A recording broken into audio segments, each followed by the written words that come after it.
Job మేళాకు యుద్ధ ప్రాతిపదికన ఏర్పాట్లు జరుగుతున్నాయని యువత భారీ సంఖ్యలో పాల్గొని ఈ సువర్ణ అవకాశాన్ని సద్వినియోగం చేసుకోవాలని సూర్యాపేట జిల్లా కలెక్టర్ తేజస్ నందలాల్ పవార్ కోరారు. ఈ నెల 25 హుజూర్నగర్ పట్టణంలోని ఫెర్ల్ ఇన్ఫినిటీ ఇంటర్నేషనల్ స్కూల్లో నిర్వహించే జాబ్ మేళా ఏర్పాట్లను గురువారం జిల్లా ఎస్పీ కె నరసింహతో కలిసి ఆయన పర్యవేక్షించారు. జాబ్ మేళాకు యుద్ధ ప్రాతిపదికన ఏర్పాట్లు జరుగుతున్నాయని యువత భారీ సంఖ్యలో పాల్గొని ఈ సువర్ణ అవకాశాన్ని సద్వినియోగం చేసుకోవాలని సూర్యాపేట జిల్లా కలెక్టర్ తేజస్ నందలాల్ పవార్ కోరారు. ఈ నెల 25న హుజూర్నగర్ పట్టణంలోని పెర్ల్ ఇన్ఫినిటీ ఇంటర్నేషనల్ స్కూల్లో నిర్వహించే జాబ్ మేళా ఏర్పాట్లను గురువారం జిల్లా ఎస్పీ కె నరసింహతో కలిసి ఆయన పర్యవేక్షించారు.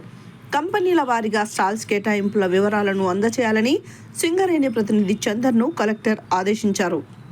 రిజిస్ట్రేషన్ కౌంటర్ల వద్ద అభ్యర్థులు ఎక్కువగా నిలబడకుండా రంగాల వారీగా ఎక్కువ కౌంటర్లు ఏర్పాటు చేయాలని, డిగ్రీ కళాశాల మార్కెట్ యార్డ్, స్వర్ణవేదిక ఫంక్షన్ హాల్ పక్కన ఉన్న వెంచర్లను పరిశీలించి పార్కింగ్ ఏర్పాట్లు చేసి కుర్చీలు ఏర్పాటు చేయాలని, రిజిస్ట్రేషన్ కౌంటర్ల వద్ద భోజనాల వద్ద ఎవరికి అసౌకర్యం కలగకుండా ఏర్పాట్లు చూసుకోవాలని కోదాడ ఆర్డీఓ సూర్యనారాయణకు సూచించారు.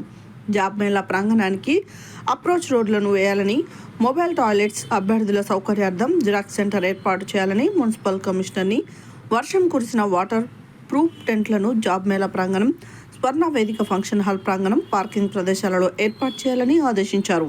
అదనపు ఎస్పీ రవీందర్ రెడ్డి, ఆర్డీఓలు శ్రీనివాసులు, సూర్యనారాయణ, డిఎస్పీ ప్రసన్న కుమార్, సింగరేణి ప్రతినిధి చందర్, జిల్లా ఉపాధి కల్పనాధికారి Shankar, GM industries Sitaram Nayak, SC corporation ED Srinivas Nayak, municipal commissioner Srinivas Reddy, Sarvottam Reddy, Koppula Venareddy, Chintala Lakshminarayana Reddy, Dongari Venkateswarlu, Gelli Ravi, Tanneeru Mallikarjun, Pothu Bhaskar collector వెంట ఉన్నారు.